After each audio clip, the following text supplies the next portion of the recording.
64K. Where the future is so bright you gotta wear shades.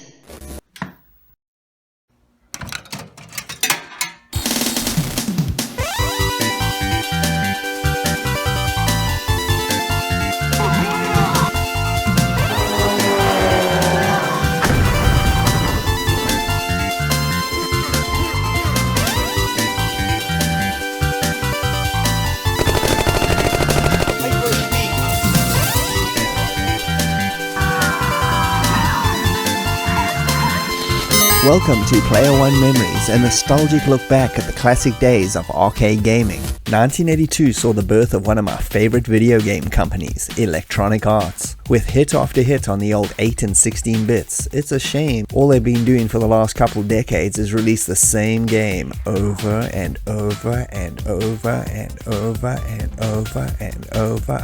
We also saw the death of comedian John Belushi from a cocaine overdose, which does explain his completely manic movie performances and TV appearances.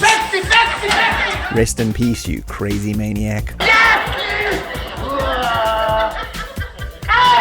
And on the pop culture front, we got introduced to Michael Knight in Knight Rider, a ridiculous TV show about a dude in his talking car that solved crimes. It was even cheesy by 80s standards, but man did I not miss a single episode. The Half rocks.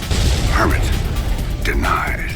And let's go on to today's game, which is Moon Patrol, released in the arcades by Irem in 1982. They would go on to make such classic gems as Zippy Race, R-Type, and In the Hunt. The game was designed by Takashi Nishiyama, who would go on to make another RM classic, Kung Fu Master. And Moon Patrol is widely considered the first 2D game to feature parallax scrolling for its backgrounds. I first played this game in a Holiday Inn lobby while we were on vacation in the early 80s. Damn, remember when hotels actually had arcades? How cool was that? There were about 10 machines in there, but just none of them caught my attention quite like Moon Patrol did. Its gradual learning curve made playing it an absolute joy. Besides that, as a kid I ran into this arcade pretty often, and it was always a treat to blow my cash on this gem of a game. As the name suggests, you are a moon cop that patrols the surface of the moon, taking out bad guys and keeping those moon streets safe for everyone, as well as trying to survive the harsh natural hazards on the moon's surface. The basic gameplay involves driving along and blowing up spaceships, and generally trying to avoid death in all its forms, like pits of doom, landmines, random saucer attacks,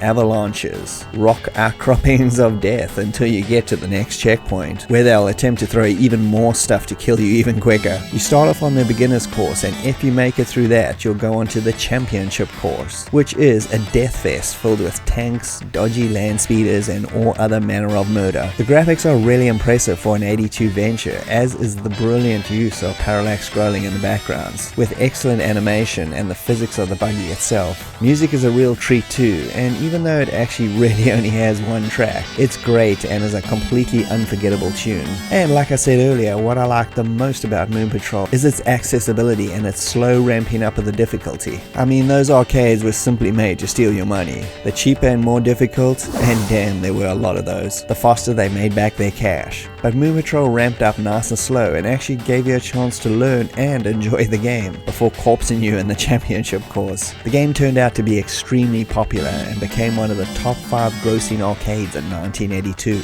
It was also ported to every system under the sun, from the Atari 2600, the Commodore 64, and even dodgy 80s LCD handheld systems. I definitely recommend giving this game a shot if you haven't. It's simple to play and still every bit as fun as it was back in 1982. Game over, yeah!